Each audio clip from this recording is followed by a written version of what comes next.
Assalamualaikum warahmatullahi wabarakatuh. Tuan-tuan dan puan-puan yang dirahmati Allah Ta'ala sekalian, anda bersama saya, Dr. Muhammad Suki Osman atau Ustaz Syauqi. Kita berada pada bahagian pertama kursus kita, The Amazing Quran. Yang mana saudara, tajuk kita pada bahagian pertama ini, kita akan bincangkan apakah itu Al-Quran. Sebab mungkin di antara kita yang kadang-kadang tertanya-tanya, apa itu Al-Quran?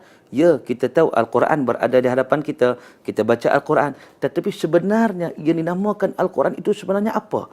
Yang didefinisikan oleh para ulama, yang ditarifkan oleh para ulama yang membicarakan tentang Al-Quran. Maka dengan sebab itu, saudara, iaitu apa yang disebut sebagai contohnya oleh Imam As-Suyuti, Imam Az-Zarkashi, oleh Syekh Manaqatan, oleh Dr. Subih Saleh dan pelbagai lagi dalam buku-buku yang berkaitan dengan ulumul Quran, ketika mana mereka mentarifkan Al-Quran dan mendefinisikan Al-Quran. Mereka menyatakan bahawa Al-Quran itu kalamullah al-mu'jiz al-munazzal ala Muhammadin sallallahu alaihi wasallam biwasitati Jibril alaihi salam wal manqul ilaina bitawatur wal maktub fil masahif wal muta'abbad bitilawatih. Itu antara ta'rif dan definisi yang dinyatakan oleh para ulama tentang apakah itu Al-Quran. Saudara yang dirahmati Allah, kita lihat satu persatu. Yang pertama sekali, Al-Quran itu kalamullah. Apa itu kalamullah? Kalamullah itu merujuk kepada perkataan dan percakapan daripada Allah Subhanahu wa taala. Maknanya bila kita sebut bahawa Al-Quran kalam Allah, sudah tentu ia sesuatu yang sangat-sangat suci. Kerana bila ia datang daripada Allah Subhanahu wa taala, sudah tentu ia sangat-sangat hebat. Maka dengan sebab itu Al-Quran sangat hebat kerana ia merupakan perkataan daripada Allah Subhanahu wa taala. Kalau perkataan daripada manusia pun, kalaulah manusia itu hebat, manusia yang ada pangkat dan kedudukan, kita rasa hormat, kita akan seronok mendengarnya. Ini kan pula datang daripada pencipta manusia, pencipta makhluk keseluruhannya. Jadi hebatnya Al-Quran ini ialah yang pertama sekali ialah dia kalam Allah Subhanahu wa taala. Maka dengan sebab itulah bila kata ia kalam Allah, perkataan daripada Allah, ia sangat-sangat benar, maha benar.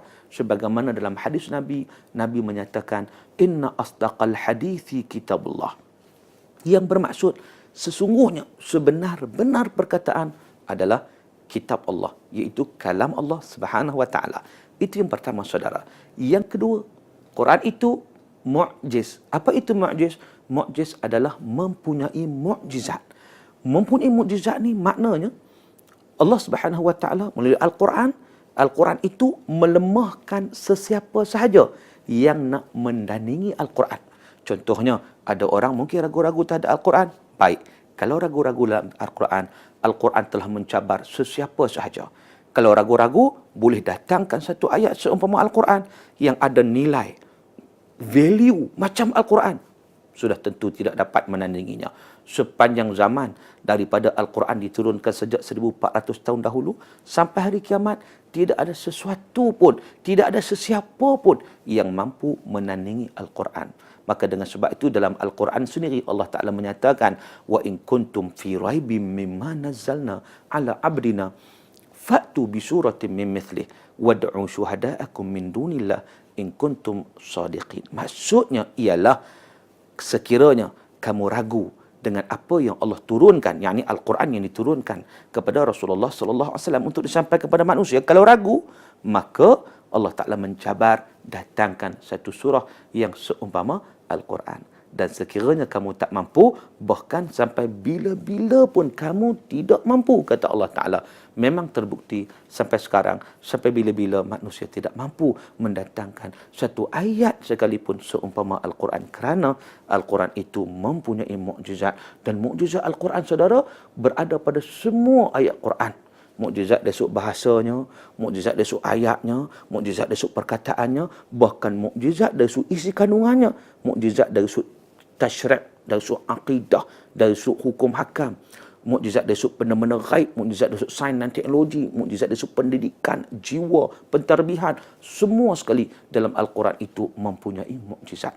Seterusnya, Al-Munazzal ala Muhammadin sallallahu alaihi wasallam biwasitati Jibril, iaitu Al-Quran itu diturunkan kepada Nabi Muhammad sallallahu alaihi wasallam melalui perantaraan Jibril alaihi salam yang diturunkan beransur-ansur sehingga hampir 23 tahun.